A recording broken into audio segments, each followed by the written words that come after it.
Hey there guys, Prince Laharu-kun here with a bit of a special type of video. I recently was watching MadameWario's Play My Life video, which she did for her 5-year anniversary. And in that video, if you haven't watched it and aren't subscribed to her, which by the way you should be because she's fantastic and amazing and I just pulled my headset off my head. Um, yeah, she's really amazing and you should all go subscribe to her. But she was doing a video where she was basically talking about her life story, and it got me thinking that one of the types of videos I've always wanted to do, like just in general, was a draw my life style video, but I'm not really that good of an artist to where I can just doodle stuff. I'm really not even that good of an artist if I'm being honest here.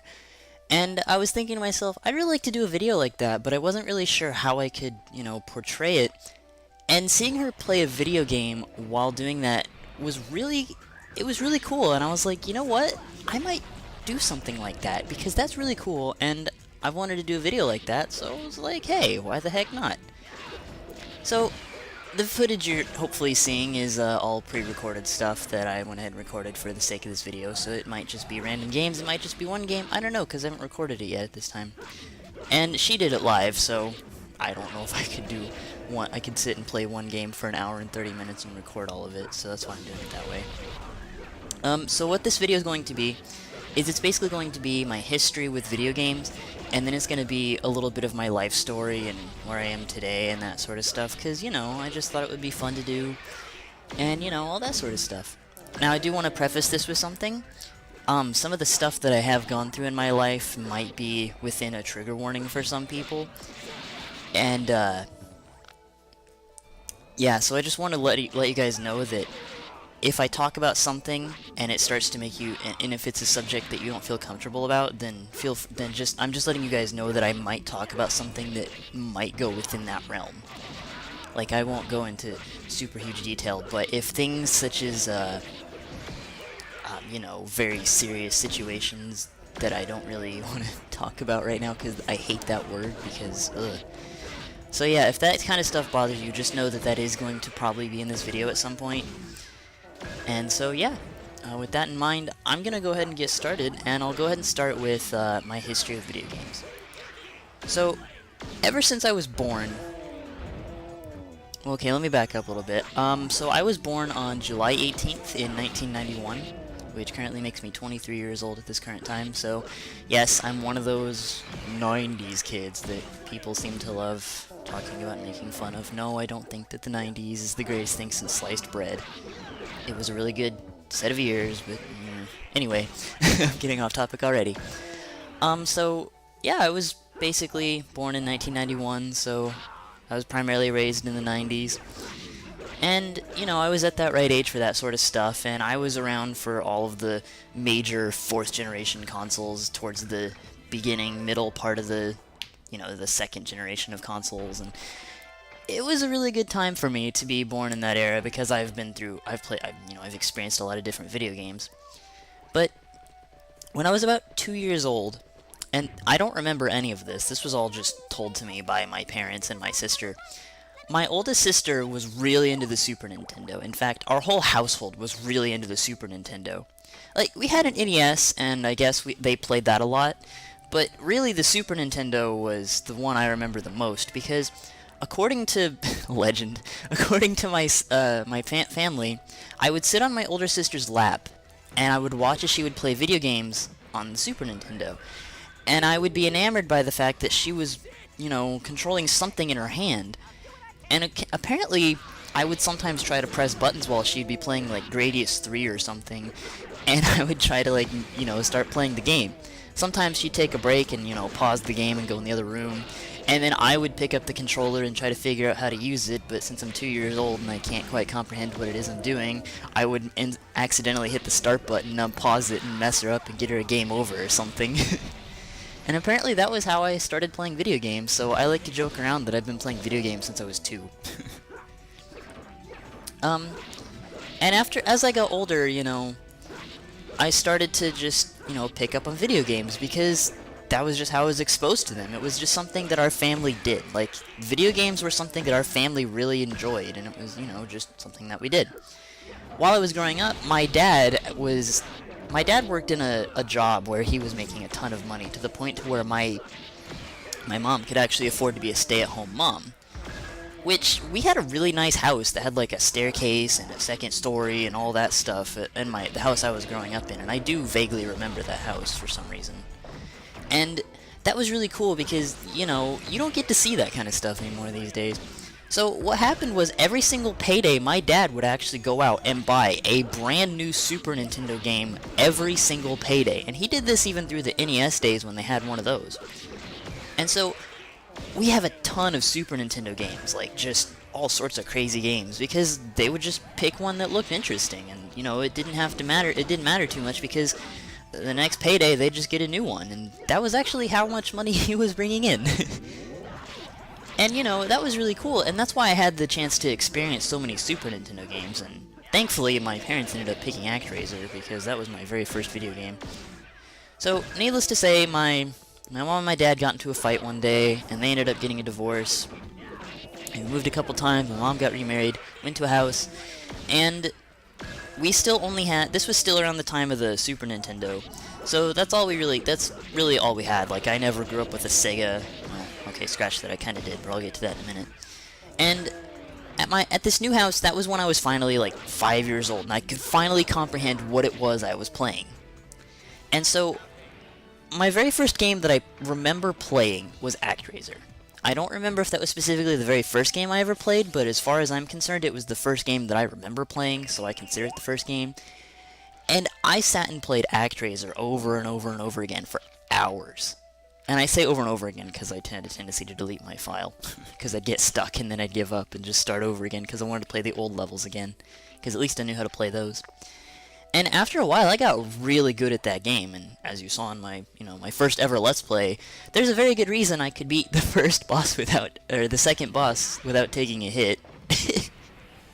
Because I'd fought that boss so many times. It's the one game that, like, I don't really need a guide for. I can just sit and play it straight through, and I did that for a stream once, just because I felt like it. And it's one of the only games I can honestly say that about, and it's the one game I can also be proud of for being good at. And it's also funny because a lot of games back then, you know, had a lot of text that didn't have voice acting, so I did a lot of reading. And in a really weird way, I seem to remember understanding what it was that I was reading as I was playing Actraiser. And I think that's part of why nowadays I have such an appreciation for reading and for, you know, just literature and stuff like that, because when you really think about it, the story in Actraiser is not something that a 5-year-old would normally be able to comprehend. And yet, I played that game so many times and read the text over and over and over again, and I managed to somehow understand it. Like, it's weird to me to think about now, but even when I hadn't played the game in a long time, I would sit and think back again about the story in Actraiser, and I would just be like, oh yeah, that game had a good story, even though I hadn't played it in so long, just because as a kid, I sat there and just comprehended it. And, you know, consequently, that was the game that also got me into video game music, which I did mention in my first Let's Play. And yeah, like, that was just how I was with video games. Like, from that point onward, I just kept experimenting with more and more of these games that we had. My personal favorites were Gradius 3 and Actraiser.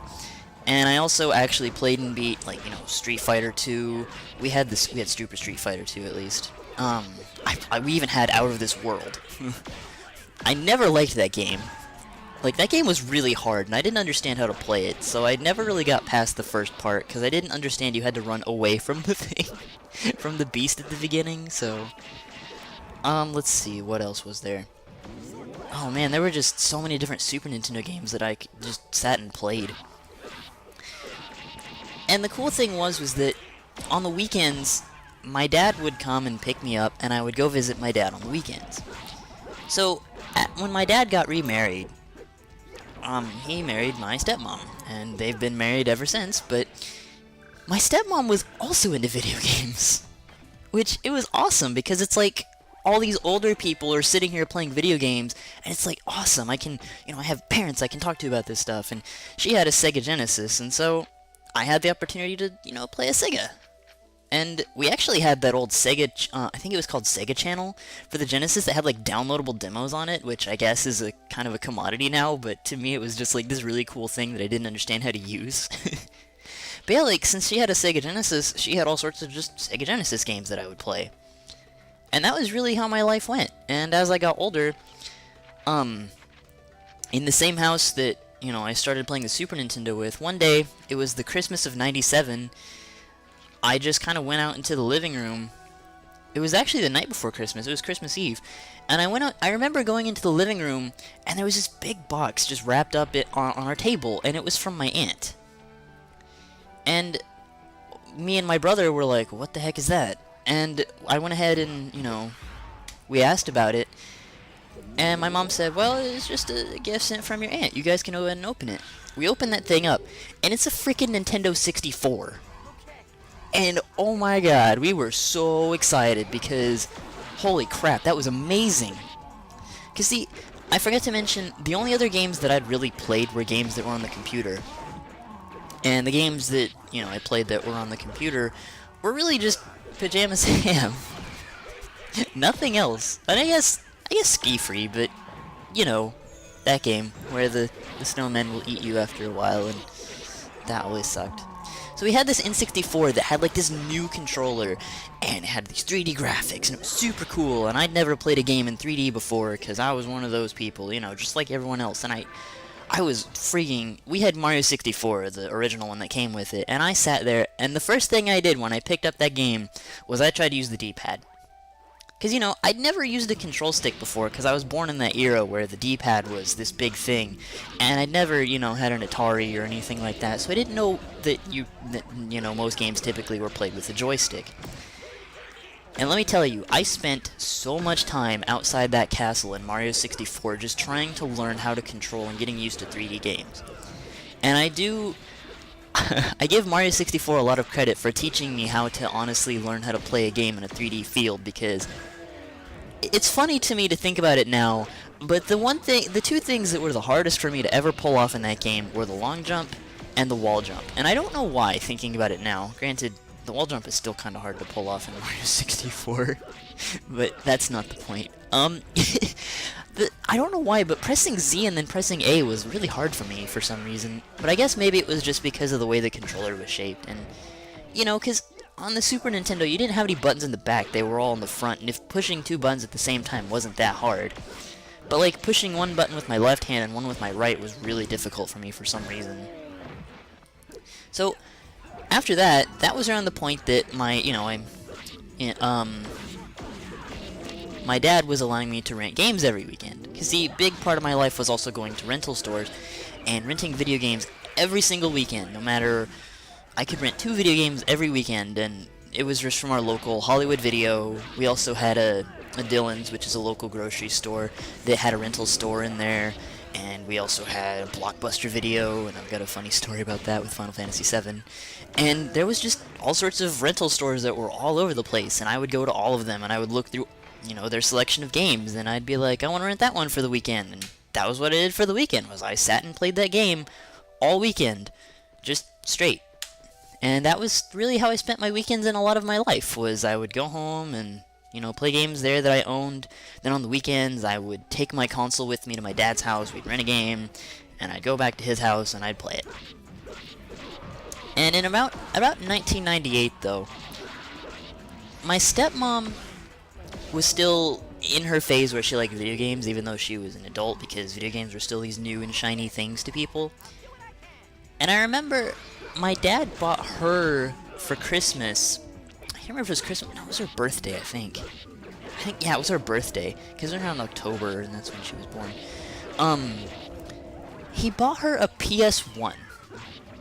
Now, I'd never even heard of this, because I didn't really read video game magazines, and the only way I knew about video games was by going to stores and rental stores and stuff like that.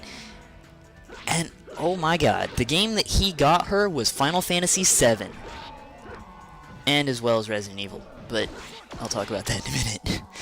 And I watched her play Final Fantasy VII, never even hearing of it. And yeah, look, looking back on it, and after watching Snack's Let's Play of it, the game is really silly and dumb looking, but that game held my attention more than any other video game I had played up to that point. Like, this game was the Actraiser effect for me. I just sat there and watched her play that game.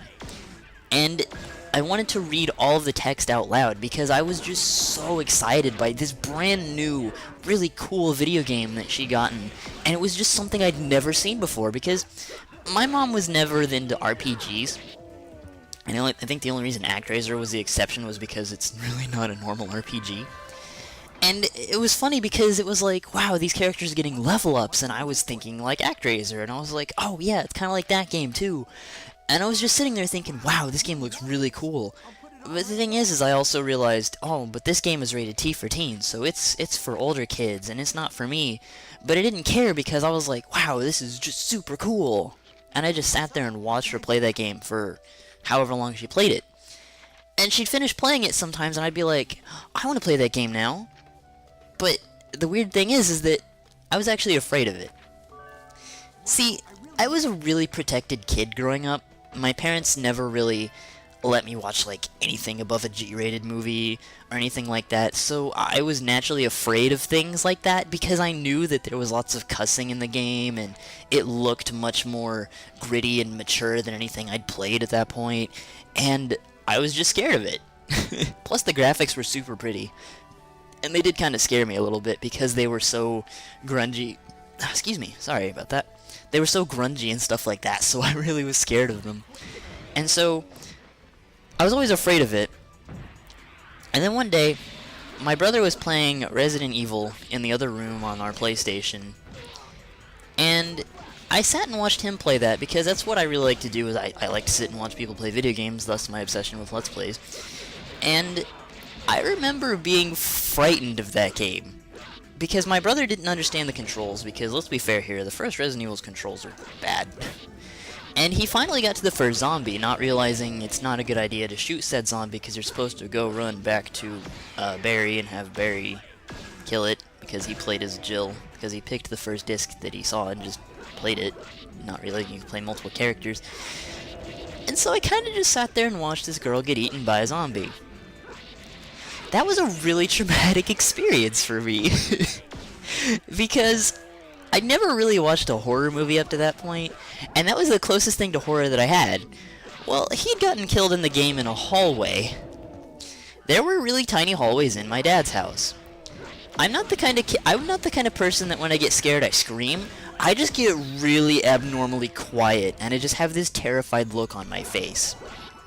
So, I didn't leave my room. I could not leave my room because I would look at my room and I'd be like, that's a hallway. And I was scared of corners, I was scared of hallways, I didn't want to move. Like, I kept staring at my bed, making sure there was nothing else in the room, and I just kept looking around, and I was terrified. I mean, for about a few hours, I was mortally afraid of hallways. And for a long time, for a very long time, I was afraid of horror games and zombies. Like, zombies still to this day freak me out, even though they're the most overused thing in the world. I literally had Resident Evil 1 scarred me as a kid, and so I was, like, mortally afraid of them. Not so much anymore, because, you know, I've played Resident Evil 5 as a Let's Play, which those aren't technically zombies, but same concept. And I have played through Resident Evil 4 and all those, and, you know, Left 4 Dead's also fun. But, you know, just the fact that that happened at a young age just scarred me for a very long time. So, as I got older, you know, I started to come into contact with more and more PlayStation 1 games at all these rental stores.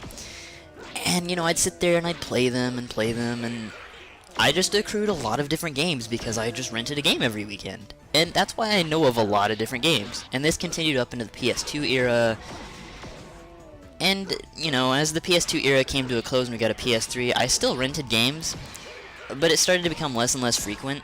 And I also owned a GameCube too, so I pretty much owned everything. Then my stepmom got an Xbox. She was on the last part of her gaming binge type thing, and so I had access to all of the Gen 5 consoles because of that, which was awesome because I had access to everything. So I played anything I could get my hands on. And so, you know, as the PS2 era, PS3 era kind of came into fruition, that was when I got older, and I kind of started to stop going to my dad's every weekend, and had to start looking into college and jobs and stuff because I was getting towards the end of my high school years, and it kind of slowly died out. But I had so many different experiences with video games that was really what it was, they were just a major part of my life, and they always have been, and they still are. So, with that, that's pretty much me with video games, which took 20 minutes to explain. Holy crap, I was only planning on this being an hour. It might be longer than that. So, let's go ahead and go back to when I was young. So, when I was about 3 years old, I had to be taken in for, actually no, it was younger than that, I was like 1 or 2 years old. I actually had to be taken in for emergency surgery on my eyesight, because at around age 1 or 2 I developed a lazy eye. And if it wasn't taken care of with surgery, then, eventually I would go blind in that eye. And thankfully that's not the case. I am in fact not blind in one eye. But needless to say, I had to have surgery at a really young age on my eyes.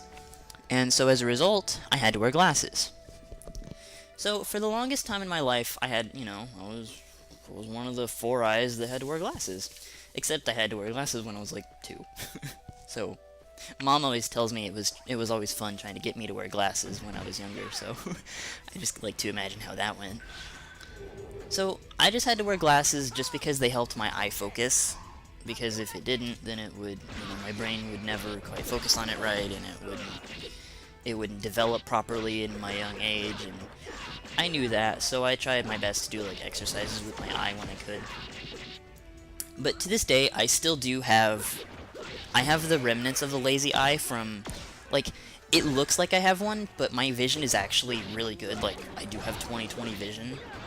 But the thing is that I do still look like I have it, and that's not something that's ever going to change, and it's just kind of a permanent part of my life, and it's always been that way. And I kind of wonder if part of that is also why I don't have a sense of smell, because I don't smell very much, if at all. Actually, I don't smell anything at all most of the time. But that's, But yeah, so, at a young age, I played video games, I had glasses, I was also really small. Like, I am abnormally small. Maybe, when I was 8 years old, I think I weighed 45 pounds and I was 4'5". I was tiny, and to this day, I'm still very tiny. And the thing is that wasn't because I was underfed or anything, it's just, that was just kind of how my genetics worked, because my mom is a naturally small person, and I just kind of got that from her. And it was nothing that I could really control, but I'm pretty sure you can see where I'm going with all this. See, the thing is that when I got older and into school, I got picked on a lot. I mean, a lot. I was the only kid that I ever saw in any of my classes who got picked on. No one else I saw ever got picked on. Maybe I was just not paying attention, maybe I was too busy trying to figure out a way to ignore everyone. I don't know, but oh man, did I get picked on.